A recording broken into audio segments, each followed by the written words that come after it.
Good morning. Not a lot of sleep for a lot of us in the EU, but it is a banlist morning nonetheless. So we need to do a winners and losers. Which decks have benefited the most from this Forbidden and Limited list, the December one, and which ones got massively shafted? And honestly, it is pretty clear from the ban list which decks got hurt the most. Before we begin, make sure to like the video, subscribe to the channel because we're going to do a video every single day this week. Because it's banlist week. We got so much content to cover. Now, Forbidden Limited list dropped yesterday at the end of YCS Anaheim for the first time ever at this event in this style, right?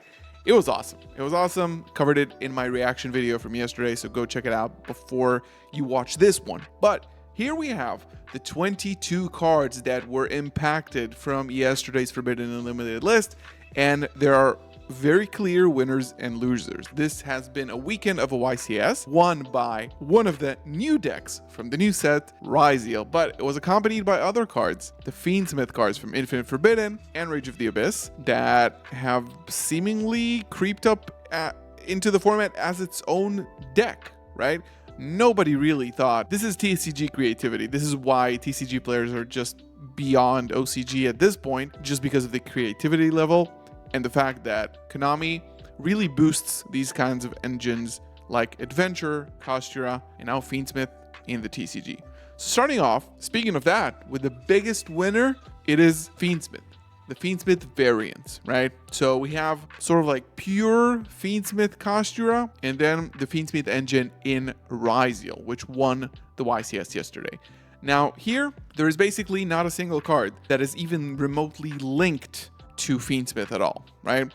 The recent OCG Forbidden and Limited list actually moved Engraver and I believe Tracked to 1 as well. So it's already being limited right there. Now, we've already had Lacrima, the Fusion level 6, already forbidden. And I think this is why they did not hit Fiendsmith anymore. Just because it's so much more like impacted. But on the other hand, we see that it is absolutely fine, specifically because we have Necroquip Princess in the TCG. Now, is it okay? Maybe. What I talked about in the reaction video from yesterday is that decks in card games need some sort of a resource depletion over time. They need to use resources even though there's no mana, right? There's no mana or resource system in Yu-Gi-Oh! Usually decks get rid of some of their engine through their combo with no way of recurring it. So in Branded, for example, you have one Branded Fusion, you go through the combo, you get rid of Albaz and stuff. At a certain point, you're going to reach an end point where you can't recycle the engine anymore. It is never the case for Fiendsmith because inherently all cards shuffle themselves back to the deck and summon themselves. So it is endless recursion. There is no way to run out of engine unless your opponent intervenes and banishes it, for example, or attach it. So that is the problem with Fiendsmith. It is an infinite grind game with very solid effects. Sending from the graveyard with Desiree, negating without targeting. These are all extremely good effects. Accessing, link climbing into 3 or 4 very easily, and DDD, Wave High King Caesar, which is a very obnoxious card. So Fiendsmith, probably on the top of my list for winners. Second, Kashtira. Kashtira is at full power as a deck. Shifter, Fenrir, Unicorn, Birth, except for a Rise Heart, the field spell as well. So essentially you can jam Kashtiras into any deck right now. So Kashtira is definitely a winner because I was thinking for sure Fenrir is going to get banned, but it didn't. And again, nothing here on this ban list is even remotely directed at Kashtira. You know, if Terraforming would have been banned, I would have said maybe, yeah, I'll accept that as some sort of a Kashtira hit, but no. I think that was a worse decision than leaving Fiendsmith untouched because Kashtira, Fenrir, Birth, and Unicorn, just those 3, is way too much in the game right now. Unicorn is not okay, and if people are playing Unicorn consistently, it's going to be impacting how people build their decks, which I think is very bad. Now, another huge winner, in my opinion, is Labyrinth. Labyrinth is a very, very good deck right now, and it was not impacted again at all. I was thinking maybe Pot of Extravagance would have gone to 1, right? That would have made sense. Pot of Duality, Pot of Extravagance, same thing as Master Duel, but no. Pot of Extravagance is still legal. Dimensional Barrier is still legal. And all the Labyrinth engine is at full power, basically. Prosperity is the only thing in Labyrinth that is remotely like hit, right? So moving forward, I think Labyrinth is a very, very good deck. I'm kind of surprised we didn't see it. Maybe it's just like an older deck, right? So people aren't really excited to play it anymore. However, with the ability to access Daruma Cannon against Malice and access Dimensional Barrier and Mischief of the Gnomes against Ryziel, that's invaluable. Plus, again, a really good grind game, really good resource game. People have been playing that with Fiendsmith as well. Labyrinth, in my opinion, is a huge winner. And lastly, before we get to the honorable mentions, is Memento. Memento, again, not impacted by this list at all. Maybe even can use some of these cards. I don't know. Maybe even Pangradops to some extent. Now, Memento has topped this YCS. I think there was 1 or 2 duelists who play Memento. And I think Memento is one of these decks that are just going to keep being a nuisance and topping relatively consistently, and it's never going to get hit. It's just not even remotely close to anyone's radar. You could say probably the same thing on Chimera, even though I think Memento has a stronger backbone as a deck. Honorable mentions is Malice and Ryziel.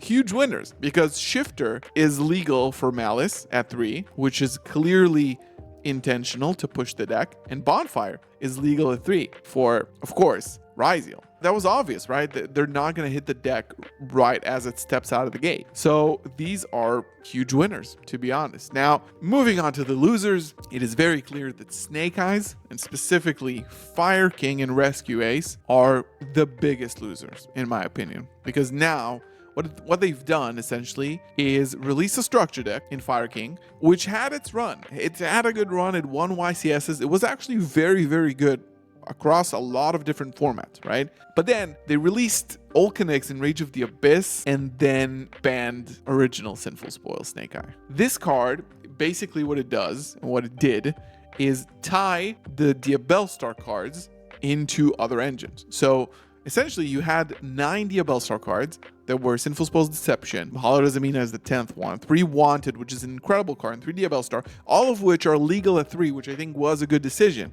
However, original Sinful Spoil Snake Eye, which you can search with Poplar, which is no longer a starter for the deck. You can't normal summon Poplar by itself and combo with Snake Eyes, or search it off of Azamina Murcielago. You cannot do that anymore. So that means if you did not open directly Bonfire's 1-for-1 Snake Eyes Ash, nothing is a 1-card starter anymore. So you have the Diabellstar engine and Snake Eye. There's no reason to play that because it doesn't access any of the Snake Eye cards anymore. So that is a huge disconnect. Now, same goes for Fire King. You cannot use the Snake Eye cards for accessing the Fire King engine anymore. You cannot use Diabellstar in combo or Snake Eye Ash even to get Poplar, to get OG, to summon Ponix. The engines are completely disconnected. Now, we've seen that Airlifter was released at 3, and everybody were probably extremely happy to see that. And the reason it was released at 3 is that original Sinful Spoil Snake Eye was banned. I never thought they were going in this direction, but I assume it is one of the many possible directions, probably the one that people expected the most, I would say. Second, Tenpai Dragon, probably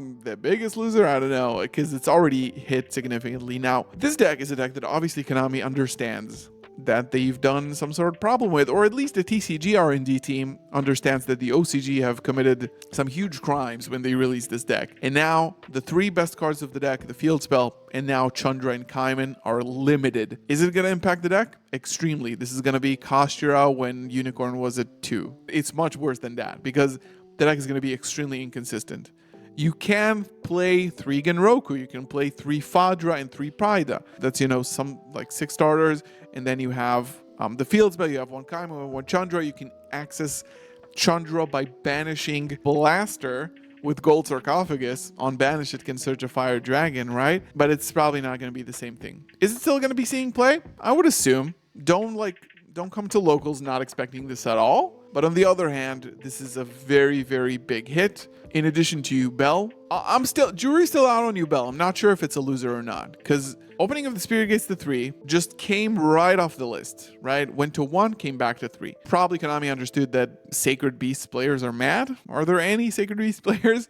So probably they were mad, and then Phantom of Ubel to 1. Does it make the deck unplayable? No. You just need extra bodies. So you know what people are going to do? they're going to play Kashtira, you bell. People are just going to replace this with Kashtira, and I think it's going to be absolutely fine. And then lastly, I think the final deck that I want to discuss in losers is going to be Branded. This is another Branded hit, which kind of solidifies the fact that Branded doesn't have a very consistent win condition, and it's sort of saying from Konami's end, you should stop playing the deck this way or just stop playing the deck altogether.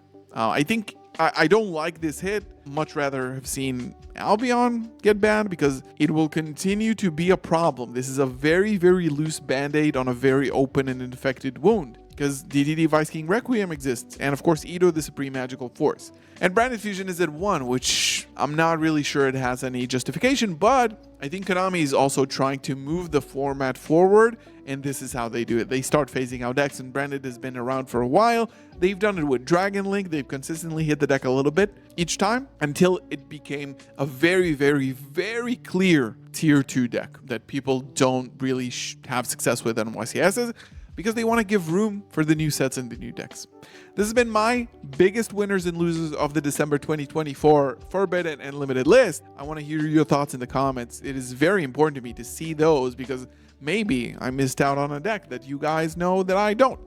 Thank you so much for watching. Make sure to like the video, subscribe to the channel, and I'll see you in the next one. Peace.